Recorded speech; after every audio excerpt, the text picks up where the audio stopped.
Hello and welcome back to another episode of Fan Behavior and F1 podcast. I'm Zoe, back with Hannah. Hello. Loving the bangs today with the high pony. Thanks. It's like day, I don't know, of no hair washing. So yeah, it needed to. That's why I have a hat on. It needed to go up in a ponytail. How have you been? Been good. Was in V for Vegas. You were? Yeah. Yep. And it's a wild place, Vegas. Even for a work trip. It's just like, what are we doing here? It is like a very strange. It's strange that we've allowed it to become what it is. Yeah, I agree. And I know exactly what you mean. And I'm always amazed at like the hotels. And I think I left the hotel once because I didn't need to. Right. But then I'm leaving to go to the airport and I'm like, oh yeah, the outside. I haven't been outside in days because you're just like walking through and I just think all the restaurants that are like on the patio, but it's like in the hallway. Right. Right. It's very much like I don't know what the word is. One of those things it's like where you go in and then you get sunken in. Yeah.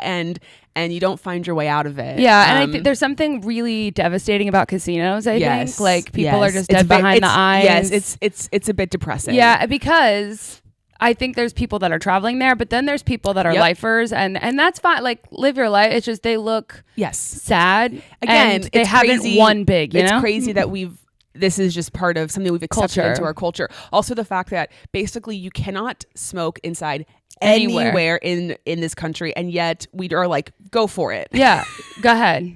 Anywhere. Anywhere you want. Like, and I have a colleague who smokes, and he like lit up a cigarette when we're in the middle of this bar when you're allowed to, and he's like, and even he was like, this feels completely incorrect. Rules don't exist in Vegas. And of course all the casinos are carpeted, so it's just this lingering scent. I know. You just walk in and everything just yeah, and it's funny being there for a work trip too, because like, you know, the first day I was up at like 8 a.m. to go start setting up our trade show booth and stuff. As well. That's the worst part, because at least by the time like a post lunch, you're like, all right, well, whatever. Spend it's 5 your o'clock day somewhere. Yeah, exactly. But when someone's getting a vodka soda at 7:30 in the morning, and you know they haven't slept. Yes. And where I was staying, like the elevators I came down, I had to walk past like the high stakes poker room. Okay. And in the first morning, there was this game. I mean, they all their eyes were totally bloodshot. I'm sure they were playing for hours and probably didn't start till 1 a.m. And so it's just not a place for me. Totally. But it's very good for people somebody. Watching. Yes. So that's why so many movies are set in Vegas. Yeah. So many great ones. Yeah. The Hangover. Okay, that's so funny. I was going to ask you because my brain first went to Oceans. The Oceans franchise. I don't think know why. I've only seen... No, we watched them all together. I know, but I've only seen them once, so it doesn't like stick in my. Okay. But I love The Hangover more. I don't know why my brain just went. I guess it just went to heist. Yeah, I love a heist. Yeah, we love a heist movie. Anyway, now that we've done the Vegas recap, I also wanted to say a big thank you to everyone who messaged us. Yeah. After last week's episode, a lot of very kind messages. People who, we got some people who were just like, I just kept being like, yes.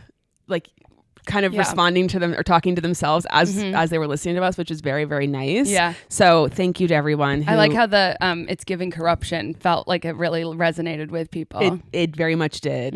And obviously I don't think either one of us, like, we want this to be a fun podcast. Yeah, for sure. And we're going to this is going to be a fun episode. We're going to focus on the fun, but I think it's nice. It's always hard when you have to sort of take a hard turn and change the vibes. Hard right. Yeah. But I'm glad that people seem to at least enjoy it and feel and it's a little connected. Like, vulnerable. It feels vulnerable to have that conversation and to put it out on the internet. Yes. And I felt like it was nice because we're not the only ones who felt that way. And I felt like I was also proud of us. I felt like we did a good job having the conversation, which, like, not to pat ourselves on the back, but it's scary, like, because even though I felt like it was a very level-headed conversation and we were looking at it from all angles and trying to, you know, play devil's advocate in some ways, it's still like very tense. I had the same thought because I felt like, and we had a little bit of, I was a little bit worried about, and there was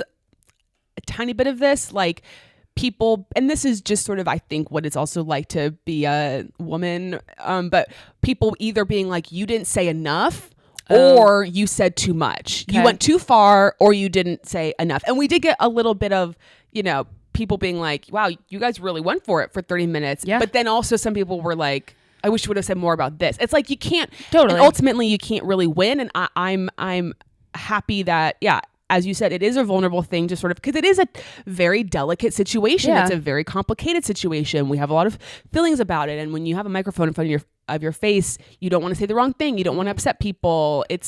I don't know. It is complicated. Yeah.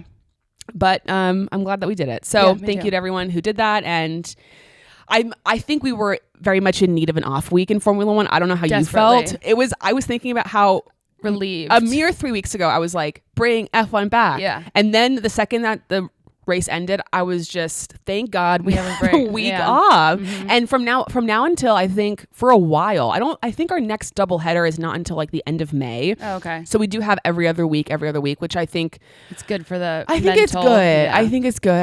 I think Keep us excited. yeah, and just take a breather, have a weekend where we don't have to think about as intensely think about the sport. So as I mentioned on Instagram, because and I feel like a lot of the drivers and teams kind of just like decided to shut their mouths and they go went away as well, yeah. which I think was probably They're taking smart. a hiatus. Yeah. So not as much going on in terms of news and whatnot. So I figured it would be a good time to do a listener episode to get some questions. But there are a few things that came up and also some things that I saw on the internet that I wanted to just discuss. The first being, did you see Oscar Piastri's Esquire photo shoot? I did. What did you think? I love that he had an Esquire photo shoot because I just like being a fly on the wall during that. I feel like he probably felt just kind of uncomfortable. Right. It's not his. I do feel like though I missed, and I don't know how, but I saw a lot of commentary that he looked like he was wearing his dad's suit. Yes. And I maybe didn't.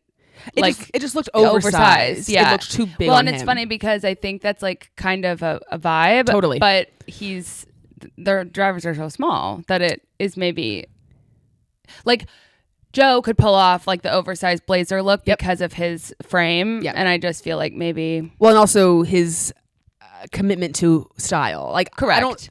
When you look at Oscar, you're not like, oh, this guy Fashion is like, icon. Yeah. Just like, He's a team kit guy. totally fine. Like, Yeah. not a, we all have our strengths. Yeah. And also he might grow into one. We never know. Absolutely. He could totally, become a fashion icon. Totally. Totally. But I was gonna say it was slightly giving serial killer. It was slightly giving Christian Bale in American Psycho. Sure. But And that's on Baby's on the first photo vision. shoot. That's on the direction of the stylist and the Sure. photography and just sort of the I don't know what you call it, the when they like kind of The sketch, direction, like the art direction? Yeah, the art direction, I guess. He obviously is not saying a word about. He's not speaking up about, guys, I don't feel like this is the right. No.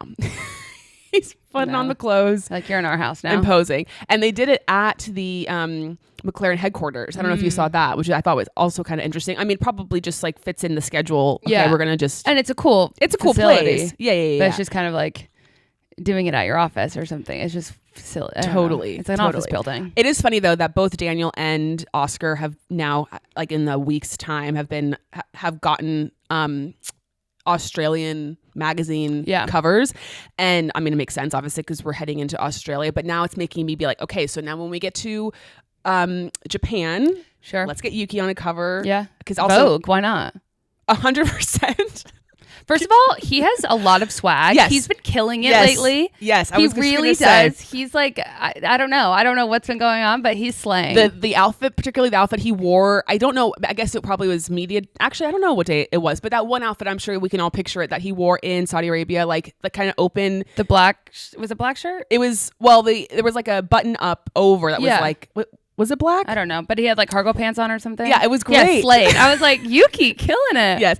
So get him on a cover. Then we head to China. Joe gets on the cover, which he is. He's a cover star. Wasn't Is he? I think he was on a cover this week too. Actually, why am I totally? But I mean, if cover? any of these drivers are 100%. magazine cover models, it's Joe. 100%. I'm actually going to make sure because I think he was on a cover. Imagine and if I Valtteri feel, Bottas is on the cover of Vogue. Wall Street Journal. Oh yes. Okay, yeah, we definitely Slid. I don't know why we are ignoring that. Yeah. Fashion icon, looks amazing. And what's after that? Then I can't Miami, get Logan on the cover. Monaco. I mean, just repeat the cycle as we go through, and then obviously Silverstone. I'm thinking each of the drivers get Lewis, Lando, George, which all would be great. Different, but great. Yep. Like Lewis is a Vogue type. Yep. George is a Wall Street Journal adjacent. Totally. And then Lando is, I don't know what British the specific magazines Lando are. feels like, and actually maybe George too, and Lewis obviously, but like a GQ vibe. Totally. Yeah, teen Vogue. I know you probably already play on the covers 2 years ago, but think Tiger about Beat. it. J14. Yeah. God, I miss those magazines. Who's the youngest driver on the grid? Is it Oscar? I think it is Oscar. Is it Oscar? I don't know. We've never pretended to be experts around here. But that's so funny. I've never actually really thought about that. Me neither. It's either, I just know it's not Fernando. Totally. It's either Oscar or also, okay, I just searched Oscar. Have you seen the tweets and like memes where people think it's not funny? Do you know where I'm going with this? No. Oh, where people confuse him for the South African para-Olympian, the like track star. Do you remember this story? He was he lost both of his legs like under his kneecaps, and he was a track athlete like in the para-Olympics, and then he was convicted of killing his girlfriend. Yikes. Yeah, he I'm like not shot familiar her. with the story. Okay, so this happened like maybe a decade ago. Okay. And his name is Oscar Pistorius. Oh goodness. Did And they look alike? No. It's just the name. And so people think that Oscar Piastri is the same. boy with legs is the same as the murderer with no legs or they like get him confused in conversation. Yeah, which I Yikes. thought, because when I searched Oscar Piastri, that guy's name popped up. Okay, Oscar is 20. Okay, he's turning 23 on April 6th, so he's almost 23. Happy almost birthday. So is he a Taurus? He gives no, Taurus I energy. think that is Aries. Oh, okay. And then Logan Sargent is 23 already, so Oscar's the youngest. Okay, Good for me. What? Good for me. Yeah, and Yuki's obviously already 23. I think we already established that. Anyway, looking forward to all the covers that they come out with over the course of the season. And even for the ones that don't have a driver, obviously Carlos Sainz, how could we forget? Yeah. Well, get Lance on a cover for the Canadian Grand Prix. Yeah, I mean, Carlos and Fernando obviously cannot forget. Yeah, they should all be cover stars. Checo. We should get like a magazine rack and just stack them up. Well, and Checo has such good experience from his AlphaTauri photo shoot. He's established. Get the same photographer. Yeah. Oh, and then obviously, we don't have a French Grand Prix, but we need to get Pierre and Esteban in something. Yeah. They feel like they could do Miami because Travis and Patrick will be there. Alpine. Yeah, exactly. Okay, so that's that on the cover shoots. And then Haas can do Austin because, allegedly it's their home race. Sure. Yeah, allegedly. Vegas. Who were we putting on for the Vegas GP? Me and you. Yeah, get us on we would honestly slay a magazine cover shoot. Totally. I already see the vision in my head. Oh, great. I can't wait to hear all about it. So then another thing I wanted to talk about, which I saw on Reddit that I thought was interesting, because I feel like there's a lot of conversation about, obviously Max's dominance over the last handful of years, mostly just like the last two leading into third year. And there's, viewing numbers are down in the States, and already down pretty considerably. And people are worried about, okay, we're now heading into a 24 race season, the most races we've ever had in Formula One. And if they're already so significantly down at the beginning of a season, what's then going to happen for the rest of the season? A lot of, maybe debate's the wrong word, but like people questioning, do things need to change? And then other people saying, well, we've had a era of dominance, and we've gotten through, and like people weren't saying this then, even though I think people were saying this stuff then. We can't speak to that because we were not there. And basically, like, is what Max is doing now as detrimental is probably the wrong word to use, because that seems like he's doing something wrong. Correct. But is it as, I don't know, is it affecting viewers, whatever, as much as Lewis's dominance was.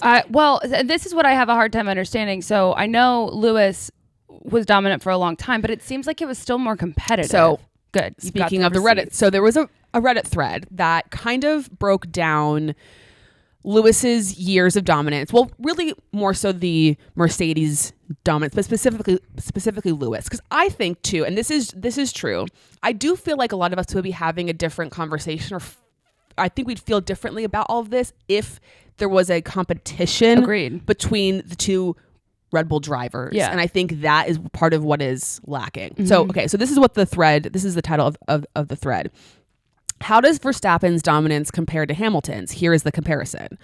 Now, I want to just, before we get into all of this, obviously there are a lot more races now than there were back then. So that skews the numbers. Now, we obviously can't say whether or not that skews it positively or negatively, like in favor. Like if there were more races back in 2016, would that have favored Lewis or not? We don't know. But I do think it's important to say, like, the percentages are affected because there's so many more races and therefore more chances for Max to win races. Yeah. Okay, so I'm going to read what this says. 2014 and 2015, Lewis and Nico are trading wins, good battles at the very least, and Ricciardo getting 3 wins his first season at Red Bull, and Vettel gets 3 wins his first year at Ferrari. Hamilton wins roughly 55% of the races, so just over half for those 2 years. It's better than 90. Yeah. Or whatever. 2016, great title fight between Nico and Lewis that went down to Abu Dhabi. Obviously, this is the championship. Nico wins. Max gets his first race win for Red Bull. Daniel gets a win as well. Hamilton wins less than 50% of the races and loses championship to Nico. 2017, 2018. Title fight between Hamilton and Vettel. 5 different race winners each year. Hamilton wins less than 50% of the races. 2019, Lewis and Valtteri each get wins. Max gets 3 wins. Charles gets his first 2 wins, and Seb wins in Singapore. Wait, this is 5 different race winners. Again, Lewis wins less than 50% of the races. Now, 2020 was Lewis's most dominant season. This was also affected by COVID. There were a lot less races. Lewis's most dominant season, where he wins 64% of races. Max gets 2 wins. Pierre gets his first win in Monza, and Perez gets his first win in Bahrain. Turkey was a fantastic race. It did result in Lewis winning, but amazing up until the end. So then for context, I did some math because they didn't actually do it. So obviously 2021, we know that was a down to the wire championship fight, and Max barely won that championship.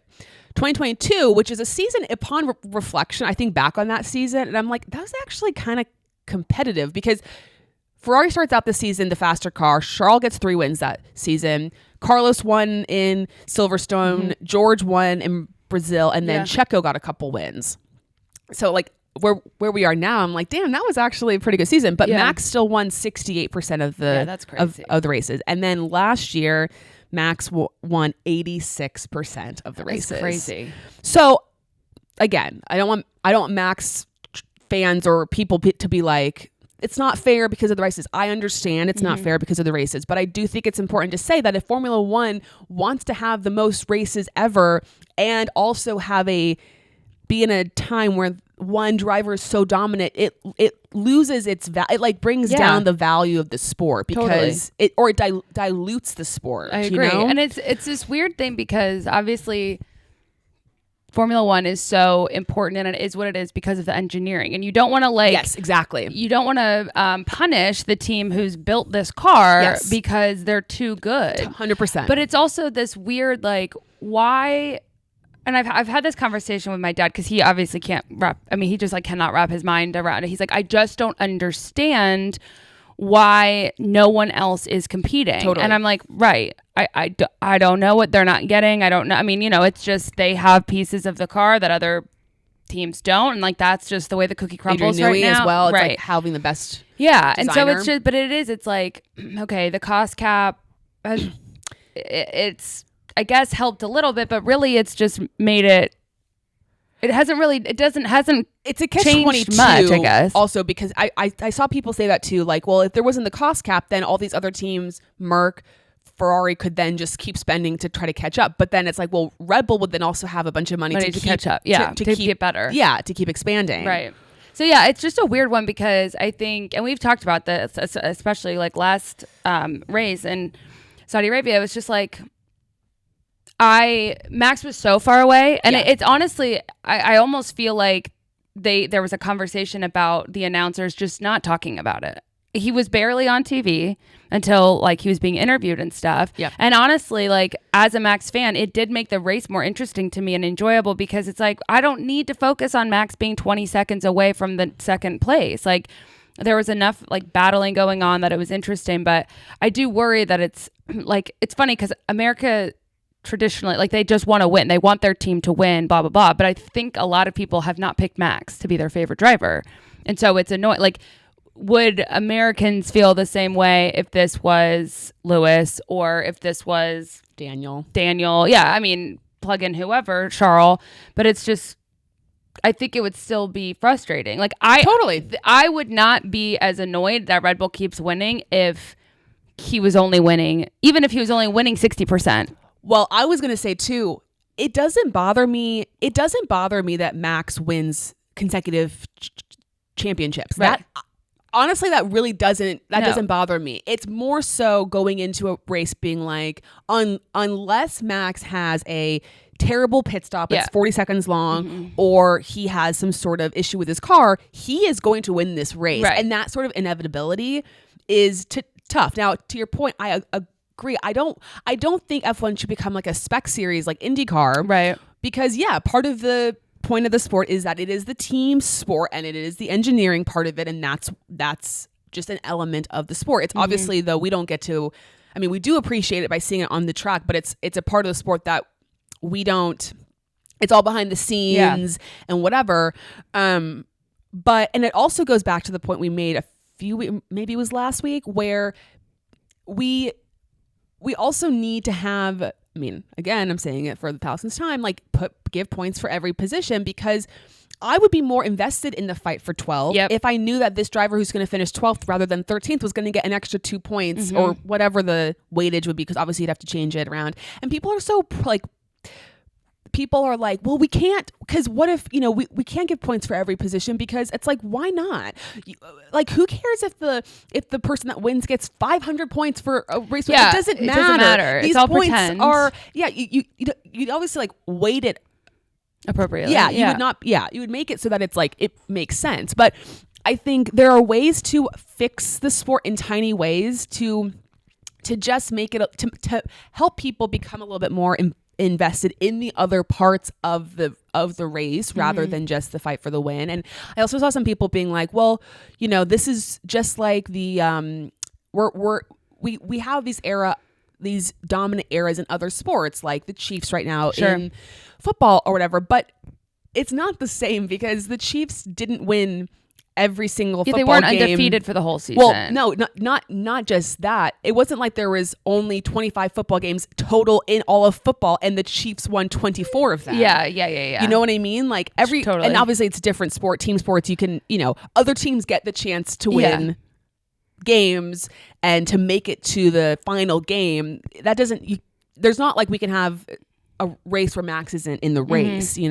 So I understand, like, it's not a apples to apples comparison, but it does make it harder. And I think Formula One has benefited so much on the back of like the casual fan. Yeah. The diehard fan. But even the casual fans know that they're going to turn it on and Max is going to win unless he has appendicitis or that's what I'm saying, DNF. which is they're going to start to lose those people. Yeah. And it's fine to retain the diehards, and I would even put myself in the diehard category. Like, I'm not going to stop watching Formula One because I do find other parts of it interesting, and obviously we have a podcast. Like, we're not a casual fan, right? But every sport needs that section of fans in order to be successful. And like baseball, for a long time, I was thinking about this actually in relation to baseball, because America's pastime, right? Like the most famous or most popular sport, especially like I feel like if you have a boomer parent, like there's probably a good chance your parents liked baseball or played baseball when they were growing up. Like it was just such a big deal. But obviously, like with the rise of the NFL and even like soccer becoming so much more popular in the States and stuff, like the interest in baseball has declined. And a part of that is because baseball has refused for so long to adapt. Yeah. Like the game was so slow and people would say, we need to speed up the game. We need to have I think they added a pitch clock maybe this season, but like people like, we need to make it faster because we're losing, like the sport, the fans are dying. Yeah, it's essentially. snoozy, like, yeah. you know, like the demo is getting older and older and those people are now passing away and we're not bringing in any new fans. Yeah. And then they finally now we're like, okay, we do need to change it because the numbers were going down, but it's like, it might be a little bit too late. And I just worry, I don't want F1 to get into a position where they were trying so hard to like maintain the purity of the sport that they then lost people along the way and they refused to adapt to the changing times and also like what was required of them to stay relevant. Yeah. I also think it's hard because didn't Max win last year at the sprint in Austin? Or did it? I mean, it's just so. I mean, even though it was October, you mean sorry, I thought you meant did he win the sprint? But you no, he won the championship. Yes, like that's still like early. You know, it's just like, and even if it happens that early, like it's just I think a bummer when you are not. You have several races left in the season and it's just over. And I also think like this is a bigger thing, but with American fans specifically, it's like you bring in, you know, COTA has been around for a while, but it's like you bring in these two new races. And I mean, I think there are races that are trying to make it more affordable, but like the casual fan can't, I mean, how many people, like it is so cheap to go to a baseball game. Yeah. A lot of people just go because, I mean, we've done that in college. Yeah, it's just like go, whatever. It's a fun activity. It's not that expensive. And you just can't do that with Formula One very well. No.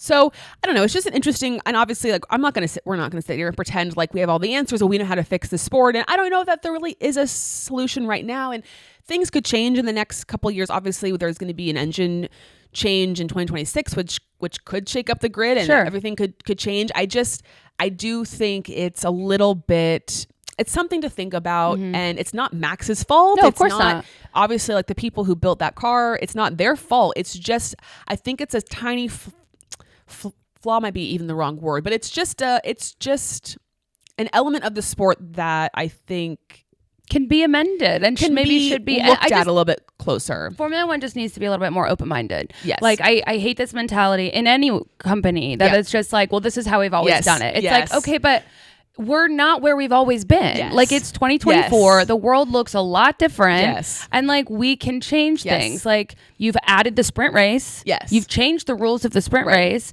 You're not ruining your precious sport by adding some new, you know, changing it up a little bit to make it more interesting, whatever that looks like. Yes. I don't know. Exactly. And I should say too, if you are looking for a racing series where you know, there is a fight for the win and it's a lot more competitive, then watch IndyCar. For sure.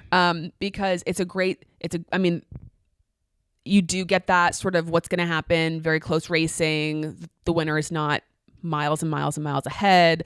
You know, I think we can look, we don't have to rely on just Formula One to provide us with that type of excitement or whatever. There's other things out there as well. Okay, let's get to some of the questions. You guys asked some great ones. I just took a handful of them. Hopefully we'll get through as many as we can. Okay, I saw this one. I thought it was an excellent question. So I'm assuming you watched the I'm Just Ken Oscars performance. You haven't? I haven't seen it. I'm sorry. Oh my God. I was traveling. It's okay. I'll have to show it to you. Hannah, I heard it was amazing. So good. Yeah. It made me, so I hope everyone's seen it, or at least if you haven't, go watch it now. Ryan Gosling's Oscars performance of I'm Just Ken from the movie Barbie. It made me love him so much because, you know, there's a lot of guys, a lot of actors who, well, first of all, would feel like they were too cool, too serious, whatever, to just play Ken in the first place, which is like jokes on them because it got Ryan an Oscar nomination. And like it actually was a really well-received, high praised role. Plus we got Sublime. But then there are even more actors who would have been like, there's no way I'm performing this sort of like silly song yet, despite the fact that it was also nominated for best song at the Oscars.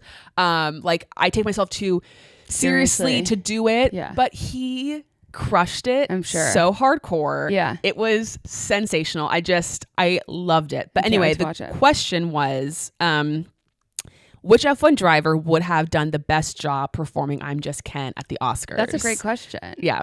And I had two people that immediately came to mind. Yeah. Do you have anyone? Immediately, it was Daniel. Oh, really? Oh, it was not Daniel.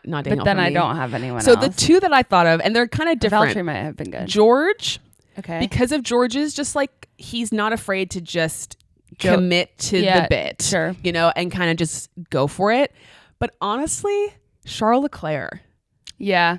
Because again, someone who's not afraid to make fun of himself, to just be silly, to be a little silly. I love when he falls and he posts it online. Yes, yeah, like he's just.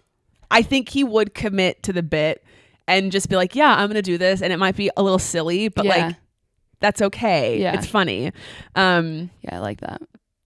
Yeah, I think he'd do a good job. I also, just while we're on the Oscars, I saw. I love Emma Stone and Ryan Gosling's relationship, and I just love. He's such an ally. Totally, you know? I love him. Totally, and I love that he has like. To me, it speaks volumes when actors work together in multiple movies, and like I love that he and Emma did 2 or 3 movies together, and then we're getting we had Barbie with Margot Robbie, and then they're doing this heist Formula 1 movie. Are you kidding me? Like, I cannot wait. I know. There better be nothing that changes with that movie. No. Like, it needs to happen. But I don't know. I feel like it just speaks a lot to him anyway. That I was going to say, though, the performance of I'm Just Ken was allyship in its purest form, because it was just like, because also there was a whole discussion about how Margot didn't get a nomination for Best Actress. Yeah. Greta wasn't nominated for Best Director. They did a commercial around that too, didn't they? Like an Oscar promo? Yeah. Ryan was. And I think he was kind of like, you know what? Like, I'm going to make this moment to like give this like celebration to this movie and like their work. And anyway, we'll definitely have to watch it after this. Okay. Next question. You can either meet Max or Lewis, but you have to choose together. Who do you pick? Oh, we can meet Lewis. Okay. That's okay. That's okay. Yeah. I feel like also Lewis might pretend to be more excited to see us, you know? Sure. Like, I don't know. I think Max is misunderstood. I think Max would be very cordial. I think he'd be totally not by you. Yeah. But I mean, I think, like I'm envisioning the way that I was thinking about it was more like we're meeting as fan behavior. Like we're like, you know, it's Lewis. Almost like a press thing. Yeah. I feel like Lewis would be more sort of like play the game. Yeah. And I'm sorry, I feel like the person who asked this question maybe wanted us to banter back and forth, but I'm fine with Lewis. Great. Thank you. You're welcome. Okay, which famous BFF duo are you two most like, or F1 friend duo? Oh, that's a good question. Well, I was going to say, I feel like, speaking of the Oscars, I feel like, actually, we've never really said this out loud, but I sort of feel like we would love for our vibe to be like Emma Stone and Jennifer Lawrence. We have said that a million times. Have we? Yeah, because we always said that would want Emma Stone to play me in a movie. I never thought we were like trying to base our friendship, not base it, that's the wrong word, but that they were our friendship aspiration. Oh, but I thought like, I think we've talked about this before, because I totally agree. Well, but I don't know that they're really like us necessarily. Yeah. You know who I actually thought of? Because I did, obviously I had to take a screenshot of these different ones, so I saw this ahead of time, and I thought of 2 different people. They're both 2 male friendships, but the first one I thought of was Matt Damon and Ben Affleck. Sure. And you obviously would be Matt Damon. No, you're Ben Affleck. I don't know them well enough. You're Ben Affleck, and I'm definitely like Matt Damon's the guy. Matt Damon's I knew that. I just the one that's gonna like get he's gonna organize the episode, and he's just gonna let Ben cook. Totally. You know what I mean? Yeah. But honestly, it's Travis Kelce and Patrick Mahomes. Yeah. It's so true. That's, Patrick Mahomes, my Virgo brother in arms. Yeah. Brother in arms. Who's just trying Did you see they're opening a restaurant? Yeah. Fun. Yeah. So we should do that too. No, but we should go to the restaurant. Totally. I don't want to open a restaurant. It's a lot of work. I mean, but when we have our, funds and money and we just can have someone else do all of it and we just put our name on it. Yeah. Okay. Maybe we go in partnership with Yuki. Okay. Yeah. I don't know why you would want to play partnership with us. Okay. And then you've said the F1 duo that we're like Charlotte and Carlos. Yeah. Though I don't know. Like when I'm thinking of like F1 actual true, I mean, I'm sure that they're friends. I don't always think of them as like buds. Yeah. Or like super close. I actually was thinking more Carlos Lando. Yes. Yeah. But Carlos and Charlotte is a better representation of our personality. Yeah. Specifically that one clip. Yeah. What did he say? Go. Oh, that was very rude. Good thing I'm not sensitive. He says, being like deeply, deeply hurt by the comment. Went and wrote a piano ballad after it. Yeah, exactly. Okay. Why do you think Toto sits inside and not on the pit wall? You guys, it's a fantastic question, and I've always asked this. Part of me feels like it's like control. Yes, and a little bit like he doesn't want to get sun. Doesn't want to get what? Oh, sun, like actual sun. Yeah, I don't really think that's it. Yeah, I don't really think that's it. But I don't know. I think it's a controlled environment. I will say the thing and I say this all the time. What I never understand is why Toto's sitting and everyone else around him is standing. Like, I'm not really sure what's going on with that, or like why we can't just have like a gallery where people can sit down. But I've never understood. There also might be a part of him that wants to be removed from the strategists, the people, like to kind of have like they're doing their job and I'm doing my job over here, and maybe it's just a more comfortable place to kind of be in the mix and to see. I don't know, but it's a question that I've always pondered with. Get the tires. Yeah, right. You just like to really keep an eye on everything. Yeah, I don't know. I wonder if he's ever said why. I don't know. I've never looked into it, but.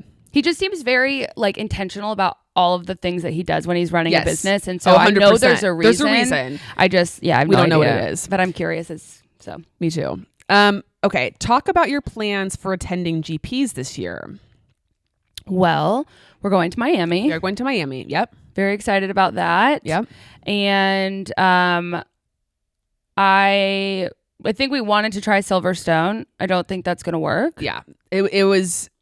Silverstone's a very specific race in terms of getting to and from, and it's further out from London than I thought it was. Yeah, and it's an endeavor. Yeah, and I don't think we were fully prepared for that endeavor at this current moment in time. I do think we'll try to go to a couple IndyCar races, which are a lot easier to get to and from, and just sort of plan, and you can do that stuff a bit more last minute. Yeah, and I will say, like, I would be interested in going to Vegas if we can have access of some kind. And I don't mean that in like a entitled way. I just think that Vegas seems to be there's just like so much walking around and all of this stuff that I feel like if we knew that we were going to have like a good spot to watch the race from and maybe be able to like watch it on the TVs too, like I would be interested in going to that. We're not also just from a cost perspective. Oh yeah, totally. And also Vegas is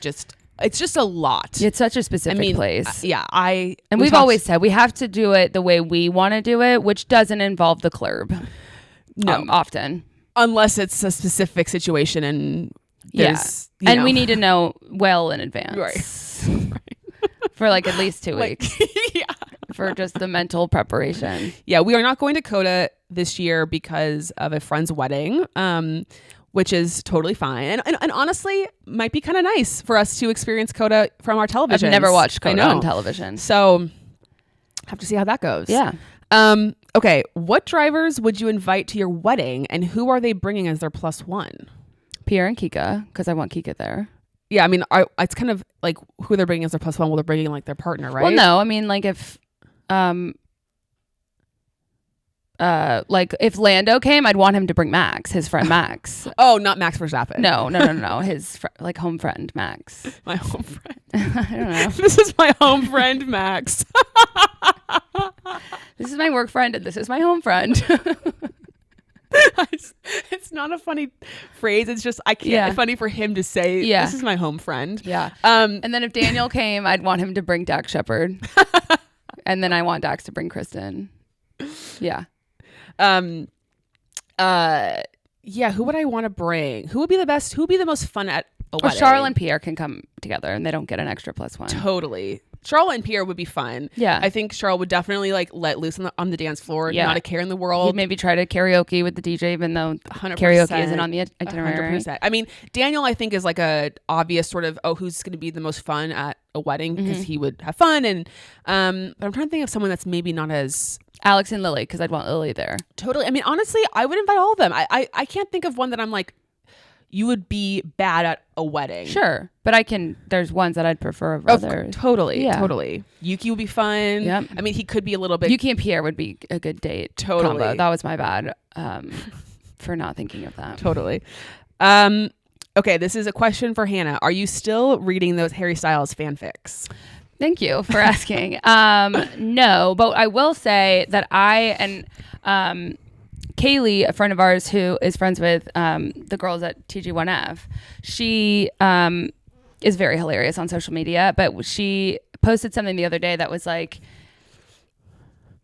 I think it was like, if I had a nickel for every time a Harry Styles fan fiction was turned into a movie, I'd only have 2 nickels, but it's still pretty crazy that it happened. Yeah. And I've read both of them. Yeah. You've read one of them. After consumed me for the entirety of our time studying abroad in London, which was pretty embarrassing in hindsight, but it is what it is. The simple answer is no, I haven't. If anyone has good recommendations of fan fictions that I should read, I'm definitely interested. COVID was a really dark time for everybody, but like for me in my fan fiction journey, it was pretty deep. And ever since getting a Kindle, I've been sticking to like the Hallmark rom-com series where it's like 4 books that, you know, the first one is XYZ girl who has a best friend, and then the next book is about the best friend, and they're all kind of in the same world. But yeah, the what's the Anne Hathaway movie? The Idea of You. The Idea of You is a Harry Styles fan fiction that was published. It's a good book. It's fine. I mean, yeah. And my fun fact about that is I read that book outside of the Vatican. Oh yes, you did. And then you were like, you have to read this book, and then I did, and it was great. I'm sure, just like, you know, I'm sure that is what they intended when they built the Vatican City. Yeah, they for were you to like, read Harry I Styles really fan hope fiction. that someone reads fan fiction outside of this. Yeah, and it was really, then congratulations, you were the one. And yeah, and then I saw another TikTok of this girl being like, well, since One Direction's not gonna put out another album ever again, I'm gonna be listening to, I can't remember the name of the band in this movie, but Oh yeah. it's a bop. Yeah. The song that came out. Anyway, so I haven't read any in a while. If you have recommendations, I'm all ears. It doesn't really take a lot to get my interest piqued, so I do prefer like better ones, but Yeah. I actually, what I will say is I don't like the fan fictions where Harry Styles is in a band. Like, Right. I can watch that on the internet, you know? Totally. Okay. Newish F1 fan and see references to Hamilton Rosberg beef. Would love the backstory. Well, the first thing I would say is I believe, I could be wrong about this, I think the Red Flags podcast did a full episode about the Lewis Nico story. So go and look on their feed to see if that exists. I think it does, but they'll have probably the full lore of what happened. Because I have a very high level understanding. Also, just a quick, simple Google search will kind of give you a good, the gist of it is Lewis and Nico met when they were young as go-karters, teenagers. And, you know, obviously Lewis doesn't come from a racing background, doesn't have a lot of money. Nico, his father was a F1 driver, obviously has the platform or the ability to sort of like get himself into F1. Not that he wasn't talented, but, you know, obviously just more connected. Yeah. And kind of their family kind of took Lewis under their wing and sort of like brought him, I think like the first time he went to Monaco was with the Rosbergs. And anyway, they just like were friends, and then they obviously became teammates at Mercedes, and then it got really tense between them. They obviously had a very, very close title fight in 2016 that involved a lot of just sort of antics and stuff that happened on track, and it just got really intense, and they aren't really friends anymore. Though Nico has basically said, like, he said recently that Lewis sends his daughter's Christmas presents, and like, and then now it's become kind of almost a bit like it's become a bit like fan fictionified, a bit where people are just like obsessed with this former relationship, friendship relationship. I saw this edit the other day on TikTok that I guess, I mean, it's not really, it's from a real interview. And I think they said to Lewis, like, maybe, do you think you're a better driver than you were in 2016 or something like that? And he was like, yeah, I am. And I'm a better teammate. And it like cuts to Nico and he kind of looks like emo or whatever, and it's like, okay, that isn't what happened. Well, and then the other part of it is Nico, we joke about equal machinery, but Nico will often, you know, talk about how he beat Lewis Hamilton in equal machinery, and it's just sort of, it's just that now it's become a bit of a, it's kind of sad though. Like, I wonder if they never became teammates. Like, I know, was that really their downfall, or was there like some background stuff that like that just was kind of the straw that broke the camel's back? It's probably smart to not, especially in Formula One, to not be teammates with like a really good friend, because it's unless you're Pierre and Yuki, because it seemed to be fine. But Pierre had the upper hand, though. Okay. You know what I mean? Like, it was very, the dynamic was different. Yeah. I think if it was like Pierre and Charles, maybe not even that is a very good example. Like Lando and Max, not that they're best friends, but like, they're really good friends, and I feel like there could be some tension there if they ever were teammates. Yeah. Or George and his work Lando, friend, not his home friend Max. His work friend Max. Okay. Correct. Not his home friend. Got it. Yeah. Okay, I'm new to this podcast, and would love like a 30-second intro for both of you. Oh, that's nice. I'm Hannah. Zoe. I mean, I feel like the high level story is we met, we had mutual friends in college. We met when we were studying abroad in London. We lived in the same like townhouse with 6 other girls and us. And I remember the week before I was in Ireland for the One Direction concert, and it was when Five Sauce opened for One Direction, which I just feel so abundantly grateful to have been a part of, and met Five Sauce in the street. Well, 3 of them. And the day I met Zoe, we go into the house, and she's like, "Which one of you met 5 Seconds of Summer?" And you know, the rest is history. The rest is history, and we are very, what you say, not casual about our interests in things. Nope. And yes, we've been friends for almost 10 years. It'll be 10 years this summer. We should have a Tinfinity party. We should, yeah. Or at least we could celebrate it here. This is our second podcast. The first podcast was listened to by, I think, like 5 or 6 people. So we appreciate you being here, because there's more than 5 or 6. Yep. Yeah, we just like talking about everything. Yep. And so we thought, why not put it out in the world? Yeah. Yeah, that's a very high level, but yeah, you know, we can get into it. We can do it. We love snacks. Yeah. Movie marathons. This is also just, we'll give an insight into who we are. And actually, well, okay, I'll read the question first. Who are your top 5 non-F1 celeb crushes? That's a great question. Okay, but I actually know, because when I read this, I want to try to guess. We should try to guess who each of us. So figure out your 5. Okay. All right. Hold on. And then. Okay. Wait. Yeah. Hold on. Oh. Okay. I think I have my 5. Okay. Right now.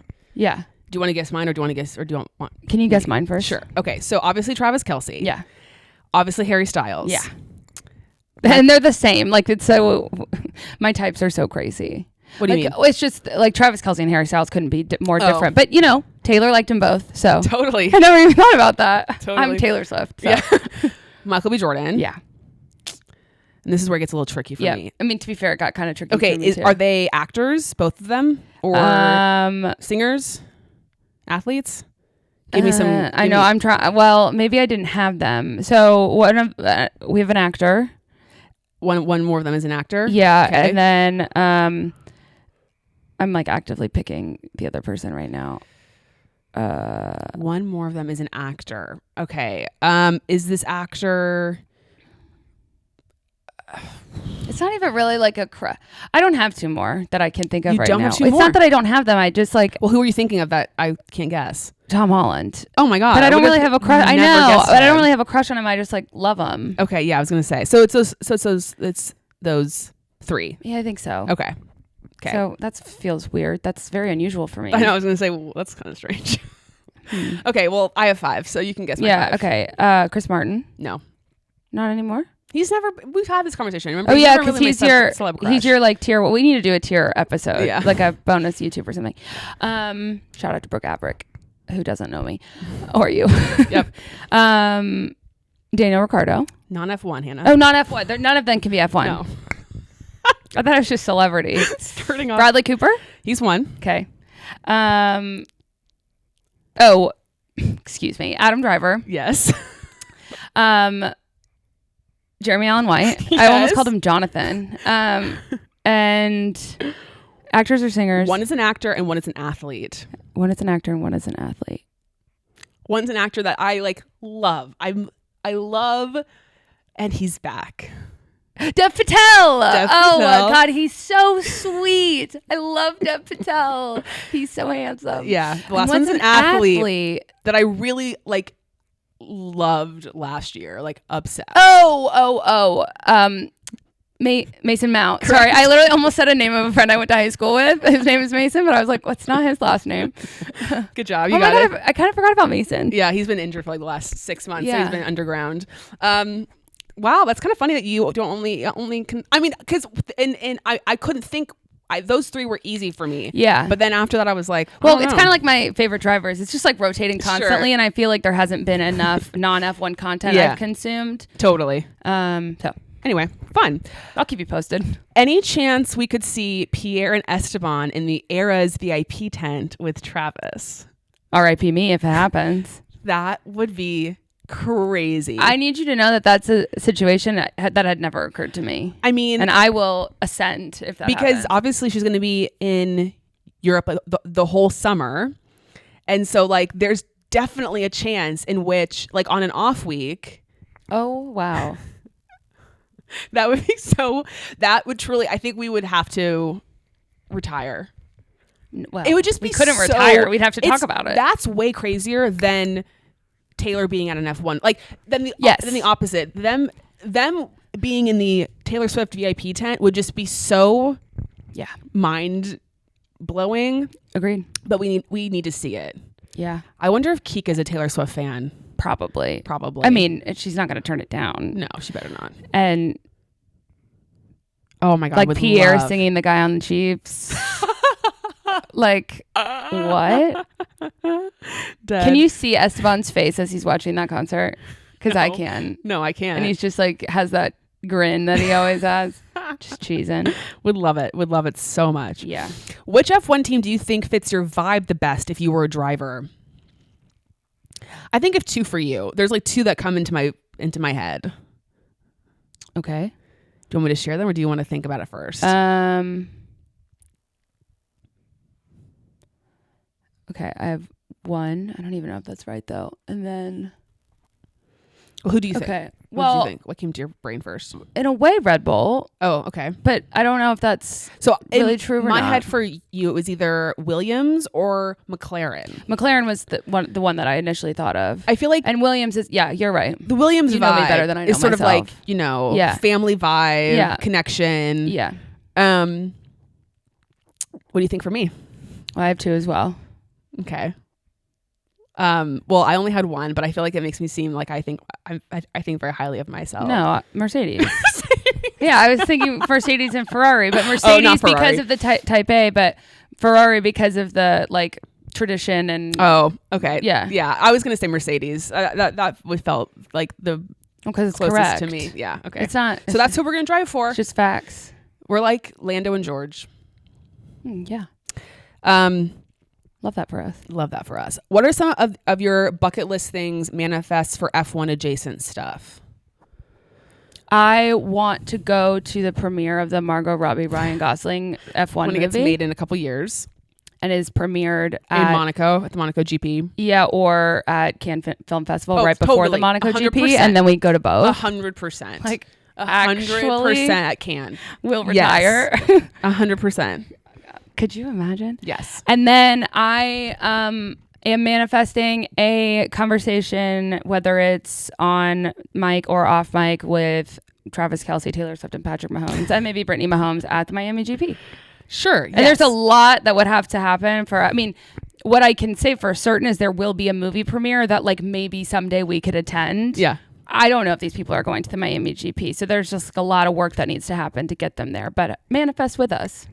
Yeah. I think we would love is to, well, I should speak, I think we would like is to work with a team, like work specifically with a team to do some sort of something. I don't know what that looks like. I don't know what it would be, but it would be very, very cool. Yeah. To have something. I thought they meant like really adjacent from F1. So I wasn't thinking of anything like on the, but yes. I think that said like for like stuff within F1. Got it.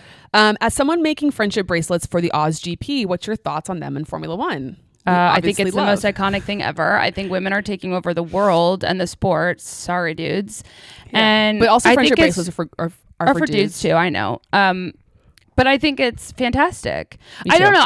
I love things like that are just, they immediately bring people together. It's an immediate way to have a conversation with someone. I know there are people who go to races by themselves. Mm-hmm. There was, I'm sure most of you who've listened know about or heard about it, but there was like a bracelet swap at the Toto race. And it was just really cool to see like this big horde of female fans and some males, but I think for me, it felt more significant to see the group of female fans who are just like excited to talk to each other and see each other and trade bracelets, and it's fun. It's fun, and Lando loves them, and lots of drivers have them and make them, and and I think it's really cool because I think the drivers, a handful of them like think they're cool, and when they get one, they wear it for a long time, and like if a driver, well, I can't make friendship bracelets because it makes me want to punch a hole in a wall, but if a driver got a friendship bracelet from Zoe and they wore it consistently, that would send us into the ether. Well, it all kind of started off, I feel like, when I think Charles Leclerc got one and he was spotted wearing it for like multiple days, like consecutive days, and people were like, oh my God, if we make them for these drivers, they're going to wear them. And now they have, unfortunately, they have too many. Yeah, they could go up to their shoulders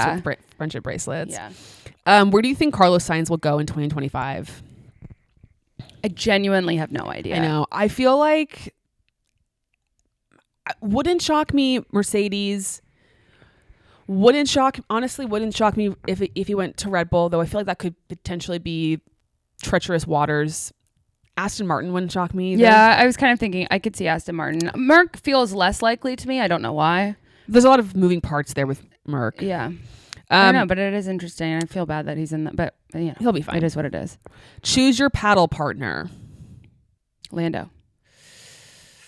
Who do I think is the best at it? Yeah, I was picking the one I'd have the most fun with and who might not care that I'm not good at it. Maybe Pierre. I'll choose Pierre. Is he good at it? I have no idea. Oh, okay, great. Okay. It's always strategic. She just wants to win. This is funny. If you could go back and have any previous Formula One season get a Drive to Survive season, what would it be? And they gave us options. Oh, nice. Well, some of these we kind of already really good at have. asking questions. So, some Michael Schumacher victories with some Jos Verstappen content. Not that we need any more of that man right now. Niki Lauda versus James Hunt, though we kind of got that in a fictional sense in the movie Rush.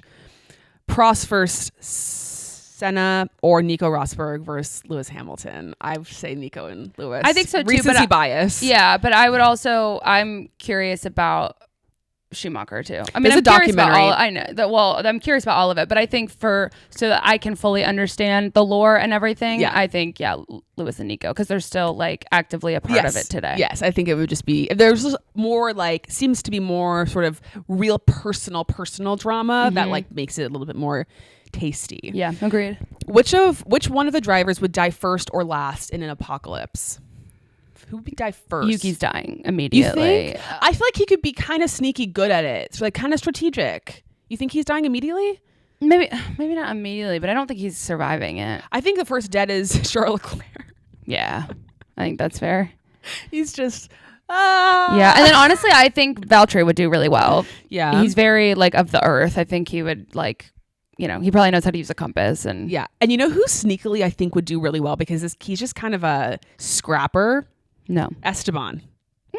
He Maybe. just doesn't. He's like, I'm not getting fucked over. Yeah. Like, I'm gonna claw my way. Yeah. And he's resilient. Sure. Lando's definitely dying early. Totally. George is maybe dying early. Daniel's dying early. Yeah. Carlos could do well. Yeah, I think so. Yeah, he's got that craftiness. Max, Logan's, I think, could do well. out pretty soon. Yeah. And honestly, Alex probably is out decently soon as well. Yeah. Well, here's hoping it never comes to that. Exactly. Okay, one more question. If you had to form a starting 5 for a basketball game using F1 drivers, who are you picking? No one. They're all terrible at basketball. Well, I shouldn't say that. Actually, I don't really know. But like, definitely not picking Charles Leclerc. He's terrible at basketball. No, he's so bad. Okay, well, who do we think is the most... Okay, Carlos is good at every sport. I was going to say Carlos for sure. I think he'd be good. Honestly, Logan, because he's probably grown up at least playing basketball. True. And I would say maybe Alex Albon. He's athletic enough. Yeah. I know they're all athletes. Don't. Yeah. Maybe not. Lewis could be good. Yeah. I actually think I've seen Lewis play basketball. And then it's Daniel. I know he was like shooting hoops, and I know they intentionally probably showed the ones where he was missing. But I think he's at least like enough. dribbled a ball. Whereas some of them like genuinely, and basketball is so normal around here. Like where they grew up, it's like they're always kicking a football. Right. Yeah, they're not playing. They're not playing basketball. But certainly not Pierre, and certainly not Charles. Pierre actually, you can just too tell small. Yeah, he's too small. I think Logan would actually probably be the best one. Yeah. I would like to see him. Yeah, I mean, he's American. He's definitely like played, at minimum, he's played horse or one-on-one in his childhood. Yes, 100%. Okay, thank you for all the questions. That was wonderful. Let's just do quickly our fan and foe of the week. Would you like to start with your fan? Yeah, so it's not totally F1, but I feel like it's related to, in part to kind of like the conversations that were going on last week. But the first professional soccer facility built for women has landed in Kansas City, and it's stunning. And has landed. It's been dropped down. Yeah, it came from a crane from above. No, it just looks really great. I feel really excited that that's something that's a part of the city where we live.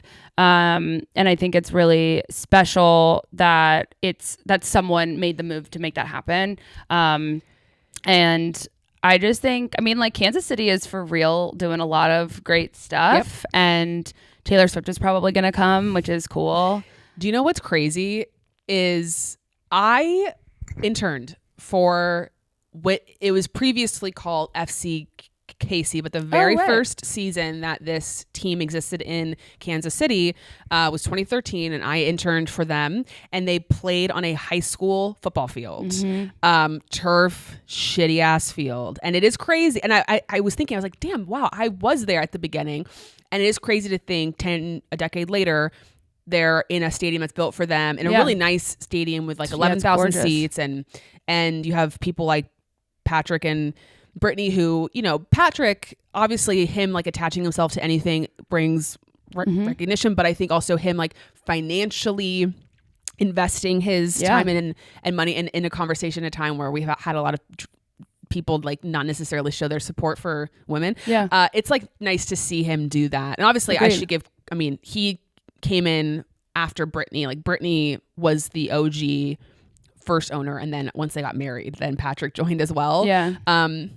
But yeah, we should go to a game. It's like in a nice, it's obviously right on the water, and they have like Oklahoma Joe's and like great food and stuff. It'd be fun. It sounds, I don't know. I just think it's just nice to see, and I hope it is. It's the first, and it can't be the last. No. But so I'm glad that it's begun. It's begun. Okay, my fan. So actually, I have two fans. The first is that I built this McLaren Lego car. I'm showing it on YouTube, and it took blood, sweat, and tears.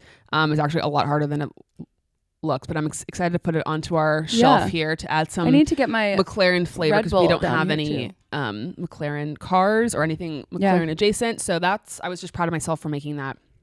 The other fan, which actually kind of goes into what you were saying, but I saw this again, Reddit, about Lewis Hamilton and just like, how he's a real one. There's a story about how, and I don't know if it was from this year's Saudi GP or previous year's GP, but it doesn't really matter. So apparently this is from a reporter, a Times F1 journalist, Rebecca Clancy. I guess in the Saudi hotel, there was like a thing that I guess the women were not allowed to use like the hotel facilities, like the pool or the gym, just like given like the rules or whatever. So okay, I'm just going to read what the thing said. Lewis Hamilton was sat next to the Times F1 journalist Rebecca Clancy at a dinner party prior to the Saudi GP, who told him that women were unable to use the facilities. And then this is Rebecca's quote. I did mention that I was heading to Saudi Arabia the next day and was slightly hesitant about it because at the media hotel, women weren't allowed to use the pool or the gym. The next day, an email was sent to all of the media, which said women would have the same access to the hotel facilities as men. Hamilton had a word. And I was like, thank God for Lewis Hamilton. But also, like, this is because people are like, what's going to happen if the drivers say something or do any? It's like, well, these types of things can happen because people like Lewis Hamilton have a lot of power. You know, they can make a lot of change happen. And something as simple as, I mean, it obviously isn't that. Like, obviously, like, she should be able to use the pool and the gym. Like, come on. But that's why it's important for people to say stuff because, you know, everyone should have access to do the things that they want to do. Yeah, like work out. Yeah, exactly. So thanks, Lewis. Your foe? I think it's a little pessimistic, but I think I'm given what's been going on. I'm on edge for the rest of the season and like the next few months of the sport because I just don't want to have off track. Yeah, well, off track. I guess off track is probably the better thing. I don't want, it's not like I want to brush the controversy under the rug and not talk about it, but I hope that's the biggest controversy of the year. And knowing what we know, I just imagine that it isn't.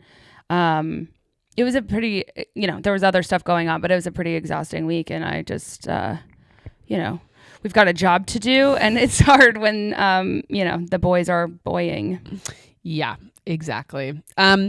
My foe is that, and this is just a purely selfish foe this Perfect. week. And I just want to also acknowledge that I know that actually as American fans, we actually have it pretty good in terms of viewing times for Formula One races. But the next 3 races, Australia, Japan, and China, late. They're going to be rough. And as a girl who really values the rest and the sleep, I am not looking forward to the start times of the next 3 races. Australia starts at like 11 p.m. for us in our time zone, which actually isn't so terrible. I think Japan's like at midnight, maybe. That one's getting a little touchy. China starts at 2 a.m. That one I will not be watching live. I will be waking up in the morning and watching it because it's unnecessary. Yeah, it's unnecessary. And I respect the hustle of anyone who like makes themselves determined to watch it live. Actually, it's not for me. No. And also like, I also want to say, because I think there's people out there who feel like I need to... you're not a real fan if you're not watching it. Yeah, right. That's not true. It is totally fine if you want to record qualifying and wake up in the morning and watch it when you get up or the race or whatever it is. Like, it is more than okay. Yeah. Who honestly cares? You can just not look at your phone. Yeah. And I mean, it's the same experience. Like, to me, it's like you love this thing enough that you don't want to miss one. That's great. It doesn't matter when you watch it. Like, it just doesn't. And anyone who says otherwise is wrong, and send them to me. Yeah. But just for my own personal feelings, I'm just like, but then we get pretty spoiled by like the rest of the summer basically, because everything's on like at 8 a.m., 9 a.m. Sunday morning, which is like for me, prime time. Yeah. And I think Australians actually specifically have like the worst. I think like most of the races are on at absolutely terrible time, like middle of the night or like super early, super late. I think they get screwed over the most with the time zones and stuff. So I hope that they get to enjoy the next handful of weeks because it will be at good times for them. So good on you, Aussies. Anything else before we part ways? I don't believe so. Australia GP this week. Exciting. We did our draft last week. Hannah got Max and I got Charles. So be great. See how that goes for both of us, but primarily me. You never know. Maybe Charles will get pole position.